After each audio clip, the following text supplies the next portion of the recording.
hindi na maayos yung gasket natin.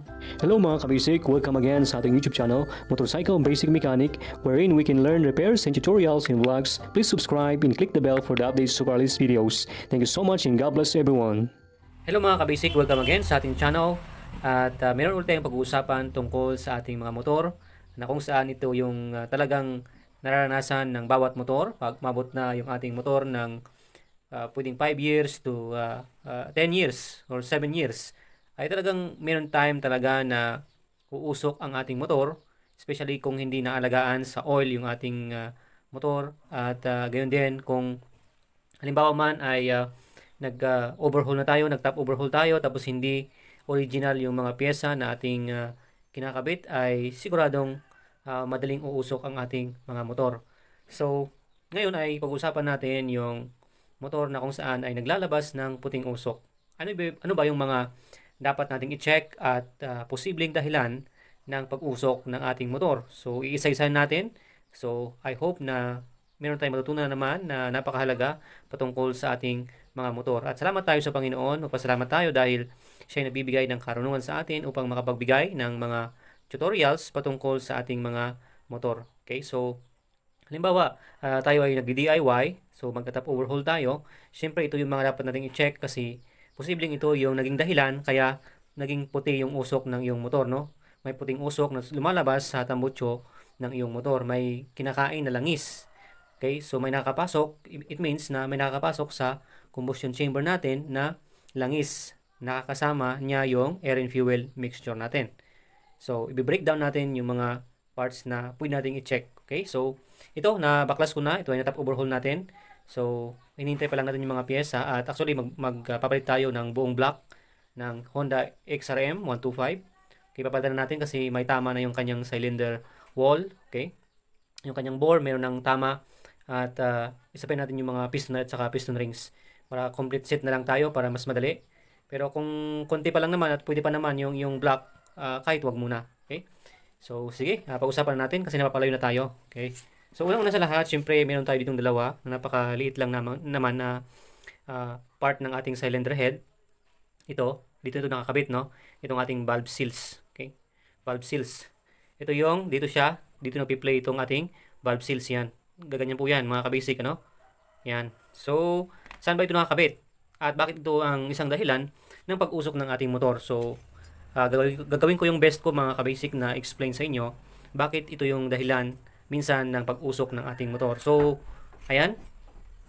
So, dito natin kinakabit tong valve seals. Okay? Ito yung dito sa part ng exhaust na valve. Okay? Magkabilaan yan sa exhaust at saka intake yung ating valve seals. So, unahin natin tong exhaust. Siyempre, itong ating valve seal ay nakakabit dito. Kabit natin para makita natin. Yan, push lang ng yung kamay. Yan. Pag ito ay na-worn out na, okay, hindi na okay yung scraper ng ating valve seal, okay, halimbawa ito, hindi na okay yung andoon, okay, ito, yung paligid dito na kung saan ay yung, kita natin, yan.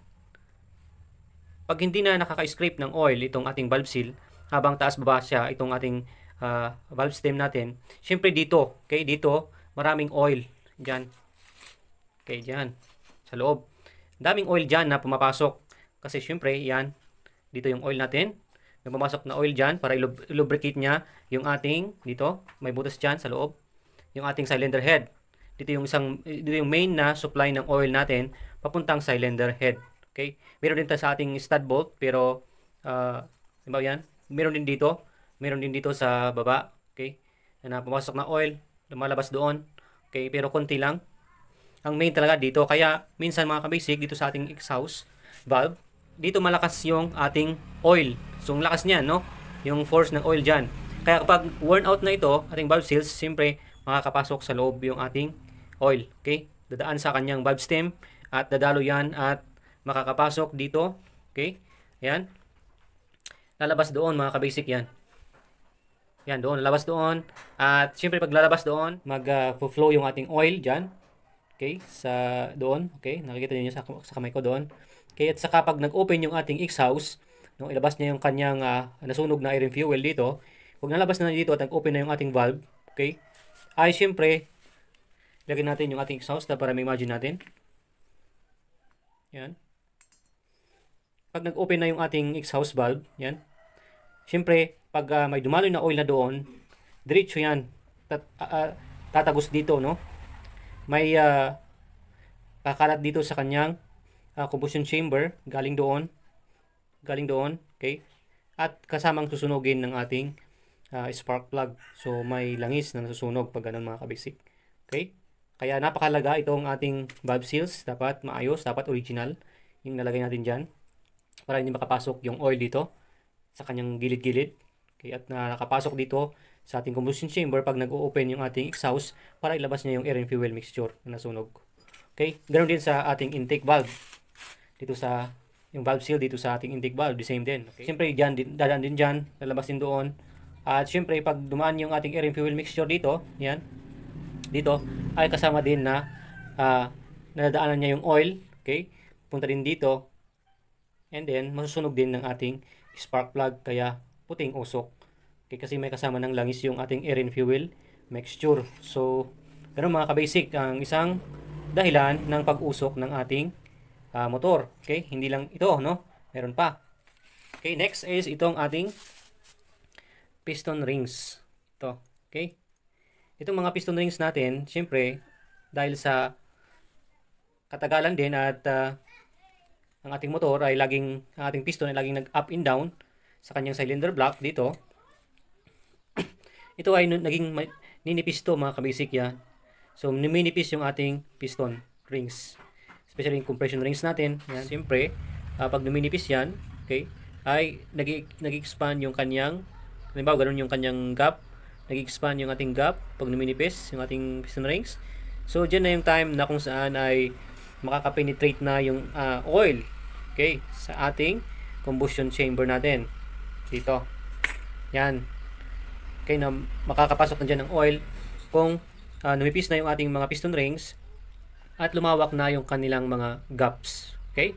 At isa din is yung pag halimbawa ay nagtugma. Okay, nagtapat yung dalawa na yan. Yan. Itong kanyang ring gap at saka itong isang ring gap ng compression rings. Yan. Pag nagtapat yan at hindi na maka-scrape, okay, itong isang secondary compression rings at saka yung mga oil rings, oil control rings, ay syempre papasok na yung oil sa mga gaps na yan. Especially pag nagtapat to, no? Kaya dapat iniiwas natin yan, no? Ganyan. At kahit hindi sila magkatapat yung ating compression ring na dalawa, pero kung malawak na yung mga gaps nito, syempre, dadaloy pa rin yung ating oil dyan, okay? Then oil, tapos oil na dito, okay? So, kaya, syempre, itong mga oil control rings natin, numinipis din yan, syempre, na yung kanilang trabaho na mag-scrape down, no, sa ating oil, sa ating wall, na kung saan ay nilolubricate kasi yung oil, yung ating cylinder wall. Pag hindi na ito maayos, yung ating mga oil rings natin, ay syempre, dahil manipis na rin yung ating dalawang compression rings, okay, makakapasok na yung oil dito. Okay? Yun ang isa.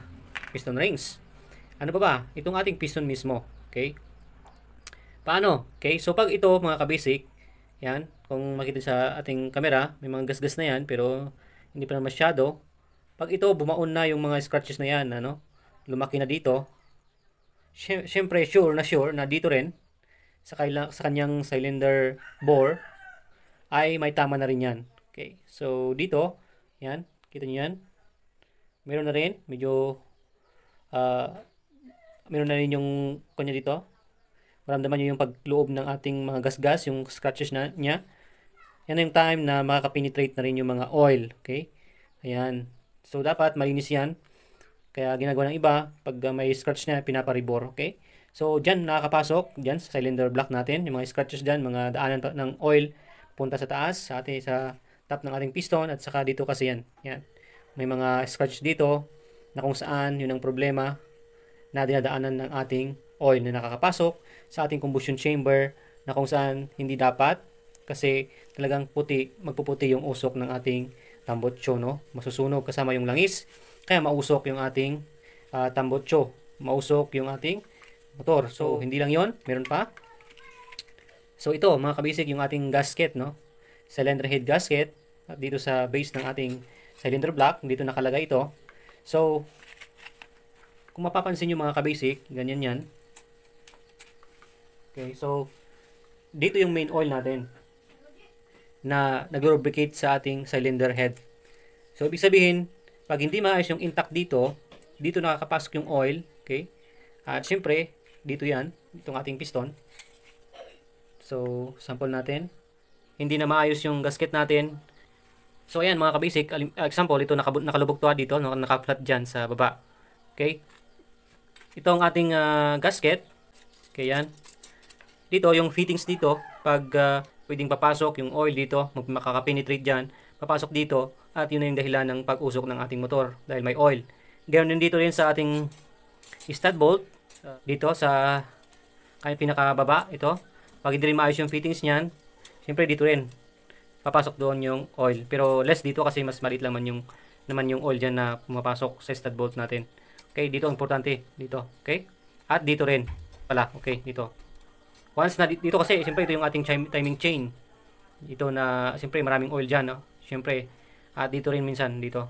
Nakapasok dyan sa loob yung oil, kaya nagkakaroon ng oil ang ating combustion chamber na nagdahilan ng pag-usok ng ating motor. Okay? So, yun mga kabasic ang mga dahilan ng pag-usok ng ating motor. So, gasket, okay? Piston rings, yan dito. At piston skirt, gas-gas, yan. O dito, cylinder wall, gas-gas, yan mga yan.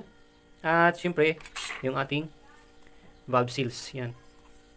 Nung binuksan ko ito mga kabasic, grabe sa exhaust dito, ang daming dito oil. Kitang-kita, no? At saka ang daming carbon deposit doon. Alright? So, I hope we learned something mga kabasic.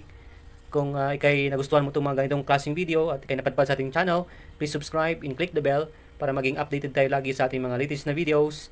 At salamat sa inyong suporta mga kabasic. Shout out sa inyong lahat, sa ating mga subscribers dyan. At ang Panginoon pa rin mag-ingat sa atin ngayong pandemya. So, thank you so much.